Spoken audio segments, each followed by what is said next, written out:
Si Miguel naman kasi, hindi naman talaga siya, I mean, wala naman talaga siyang plan na ipagpatuloy yun. Like, syempre, hindi niya rin naman in-expect na nandito ako. And si Marco, very consistent siya since day one. Si Miguel, lulubog lilitaw. So, hindi ko na talaga alam kung ano nangyayari. Tanong, Eliza, nang pumasok ka sa industriyang ito, nakilala mo ang dalawa kong kaibigan na si Miguel at si Marco. Yung una, patuloy pa rin nagbibigay buong effort. Yung isa naman, mas napapalapit na sa'yo. So Eliza, ang tanong ko sa'yo, ano ang tunay mong nararamdaman para sa kanilang dalawa? Thank you for that wonderful question, Inigo. Sobrang unexpected, grabe. Good Pero luck. anyways, si Miguel, kilala ko na talaga siya outside pa. So, bago ako pumasok dito, kilala namin isa't isa. Alam ko yung favorite color niya, alam niya yung favorite color ko. Wow. Alam ko yung favorite ulam niya, alam niya yung favorite ulam ko. So, matagal-tagal na rin talaga yung araw, months, na nagkausap kami ni Miguel bago kami pumasok dito. Pero yun nga, di naman ako, sinasabi ko naman sa inyo lahat na ilang beses akong ginose ni Miguel. So, bago ako pumasok dito, yung loob ko sa kanya, hindi na talaga ganun kalalim kung ano yung nararamdaman ko sa kanya before. Sinasabi ko naman sa inyo lahat na ilang beses akong ginose ni Miguel. So, bago ako pumasok dito, yung loob ko sa kanya, hindi na talaga ganun kalalim kung ano yung nararamdaman ko sa kanya before.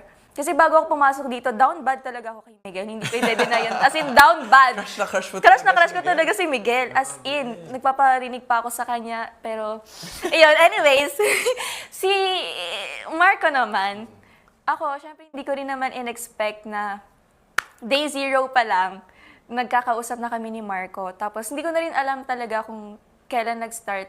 I mean, hindi ko alam kung paano nagtuloy-tuloy yon. Kasi nagugulat na lang din ako na nagsasabi sa akin sila, Crystal, na, uy, napapansin ko, napapadalas usap niyo ni Marco, gano'n. Tapos pag magkausap kayo, may spark daw, gano'n. Sabi ko, hindi, wala, friends lang talaga, gano'n. Kasi nga, syempre, gusto ko lang din naman makilala kayong housemates. And isa si Marco sa mga unang lumapit sa loob ko. And syempre, hindi ko rin naman in-expect na may madedevelop na hindi lang pala basta ganun-ganun lang, and makikilala ko siya, makikilala niya ako. Syempre, hindi naman natin mapipigilan ang bugso ng damdamin. Pero yon, syempre hindi naman natin mapipigilan ang bugso ng damdamin. Pero yon, si Miguel naman kasi, hindi naman talaga siya, I mean, wala naman talaga siyang plan na ipagpatuloy yon.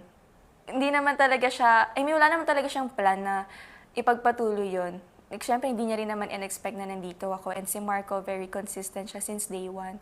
Si Miguel, lulubog lilitaw. And si Marco, very consistent siya since day one.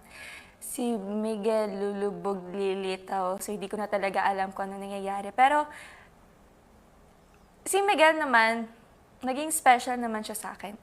And right now, si Marco, he's very, very special to me. Ayun. Thank you so much, Eliza, for answering my question.